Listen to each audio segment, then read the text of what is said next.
సైట్లో అయితే విత్తనానికి కొన్ని విత్తనాలు తెచ్చుకున్నాను. ఏ విత్తనాలు తెచ్చాలో ఒకసారి చూద్దాం.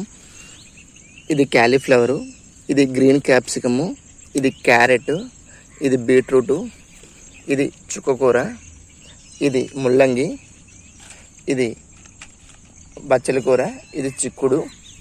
దీనిలో కొన్ని పొద్దుతిరుగుడు విత్తనాలు, మొక్కజొన్న, నార్మల్ మొక్కజొన్న, ఇవి గోంగూర, నార్మల్ గోంగూర, ఇది పాలకూర విత్తనాలు, ఇవి పాజు చిక్కుడు, ఇవి తోటకూర విత్తనాలు, నార్మల్ తోటకూర గ్రీన్ది.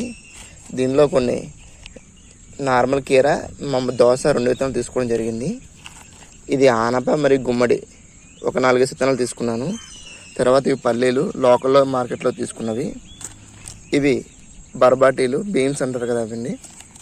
ఇవి కీర ఆల్రెడీ ఓపెన్ చేశాను, ఎలా ఉంటాయో చూద్దామని. ఇంకా కొన్ని విత్తనాలు అయితే మిస్ అయ్యి, అవి కూడా నెక్స్ట్ టైం తెచ్చుకుందాము.